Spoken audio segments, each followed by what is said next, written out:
What's up, guys and girls? Ask me a question here. This is a video basically giving you guys some tips and tricks that I found useful in the division thus far, and also my final thoughts on this game. Tip number 1.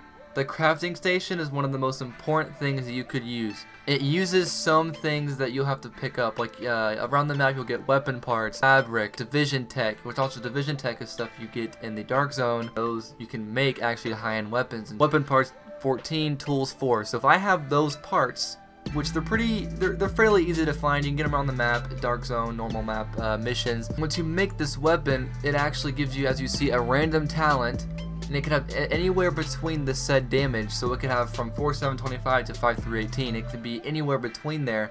And now you see how these take blue weapon parts and blue tools, and this one takes yellow weapon parts and yellow tools. And the only way to actually get the yellow weapon parts and the yellow tools is you actually have to make those with blue parts. So if you go down here to the very bottom, you can actually see you can make high-end of any of these. See, if you have down in the bottom left, if you have enough weapon parts, you can make one of the high-end ones. And as you saw earlier, you can make a high-end pistol if you have the blueprint for it, and you can make said item. Best way for blueprints is, like I said, missions, finding chests around the map. Now, tip number 2 is actually the Recalibration Center, and this is definitely the most crucial thing you could use in the base of operations. So let's say you get a high-end piece of armor from the dark zone that you really like and you want to use it, but you're going for a DPS and you want firearm points. Now, the best piece that you got has like 500 medic points or stamina, and you don't want that because you're going for DPS. You can actually re-roll it, and these actually take Phoenix credits, and those aren't too hard to get, but I'll get into that later.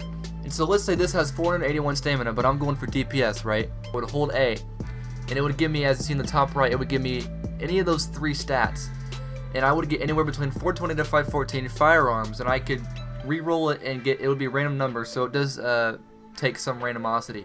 But you would use that, and you would get anything from that range. This is a really good legendary, and I would want to use this, and it has good armor, but it has 487 stamina, and I'm going for stamina. But let's say you're going for DPS.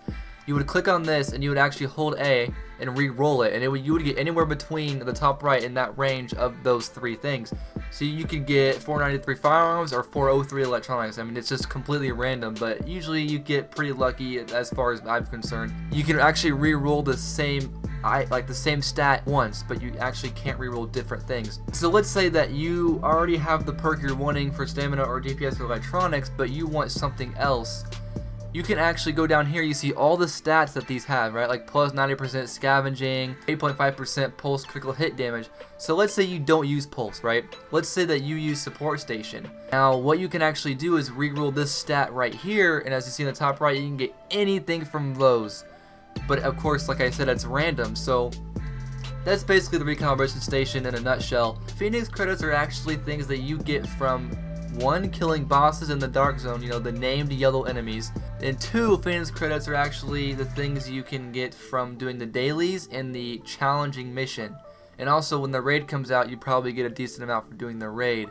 And you can actually buy things with Phoenix credits from this guy here. The Recalibration Station, it's one of those 200.1, so it doesn't actually use that much. Now tip number 3, mods. You see this piece of armor I have here, the mask that has 358 armor. I have a blue piece, it's called a prototype stamina mod. Now since I'm going for health, as you see I have 105k. I can use this stamina mod to actually give me more stamina. So you see here, if I take it off, my health goes down quite a bit. You can actually use these to increase certain things now, but only some gear items allow you to use mods. Now I'm still confused on what items allow you to, because I've had my pack here been able to mod it, but then I use a high-end one and I'm not allowed to. So, and I'm not sure how they base it on like when you can mod things and how, like what they're required to have.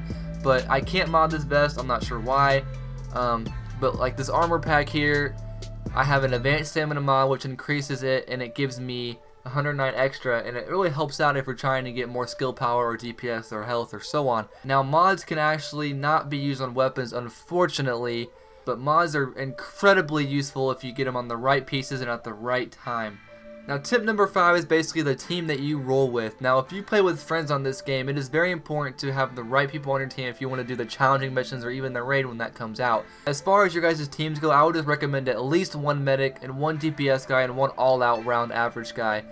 Your 4th guy can be, you know, whatever you want, but we rolled 2 medics just because the guy with DPS goes down quite often, and it's just good to have 2 medics with a lot of health. Last but not least, tip number 7 is going to be something that not many people will know about, but I have just actually recently found out from a friend of mine, and it is very useful if you can find things to get this number up. Now if you go here on your overview and then you go to your character and you go way down, we'll see scavenging.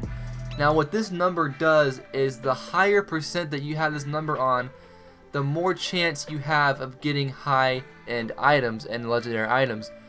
Now certain pieces of armor actually increase that number. As you see here on my knee pads, I have plus 90% scavenging. And that's very useful because that'll help me get high-end items more often in the dark zone and from pickups from killing bosses. One thing you want to do is definitely focus on getting that number up, and if you find a piece of armor that increases that number, definitely use it. And let's say you find a piece of armor that does not have a high number of that or not at all, like I said, you can actually recalibrate that, and you can go to that attribute and you can actually change it and get the scavenging perk. I honestly really enjoy the game. It does remind me a bit of Destiny, and I have played Destiny quite a lot with some friends, and Destiny, I played that like crazy when it came out, and I played it for a long time. But as soon as the Taken King came out, it just got very repetitive for me, and I kind of gave up on it.